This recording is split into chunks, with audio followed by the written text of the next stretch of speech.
ও দিদি ভাই, দেখবে এসো, পুকুর থেকে কত বড় পাঙ্গাস মাছ ধরা হয়েছে। মা কাটছে পাঙ্গাস মাছটা, তাড়াতাড়ি এসো। এত বড় পাঙ্গাস মাছ! একে আজকে লাল লাল ঝাল ঝাল ঝোল করব। পিস করা মাছগুলো ভালো করে ধুয়ে নুন হলুদ মাখিয়ে রাখবো। আমি এদিকে পেঁয়াজ, টমেটো, আদা কুচি ও রসুন ছাড়িয়ে নিয়েছি। আমি এদিকে কড়াইতে তেল গরম করে মাছগুলো একে একে দিয়ে এপিঠ ওপিঠ লাল লাল করে ভেজে তুলে নেব। তুই কি পেস্টটা তৈরি করেছিস? পেস্টটা তৈরি করতে কি কি দেব ওর মধ্যে? কুচি করে রাখা আদা, রসুন, গোটা জিরে ও ধনে। নাও, পেস্ট তৈরি করে দিয়েছি, এবার তুমি ঝোল বানাও।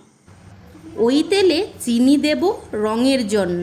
ফোড়নে কালো জিরে দিয়ে কুচি করা পেঁয়াজ ও টমেটো দিয়ে নাড়াচাড়া করব।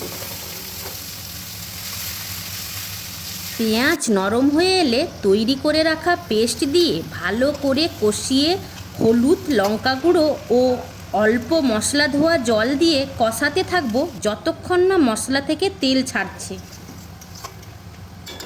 মশলা থেকে তেল ছেড়ে দিয়েছে।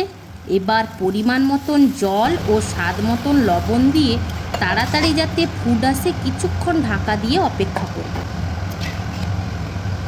ঝোল ভালোভাবে ফুটে গেছে। এবার এর মধ্যে ভেজে রাখা মাছগুলো ছেড়ে ওপর থেকে গরম মশলা ছড়িয়ে ফুটিয়ে নামিয়ে নিলেই তৈরি লাল লাল পাঙ্গাস মাছের ঝোল। দিদি ভাই, ঝোলটা তো দেখতে খুব সুন্দর হয়েছে। তাই চল তাহলে লাঞ্চটা সেরে ফেলি। এবার শুধু খাই আর খাই।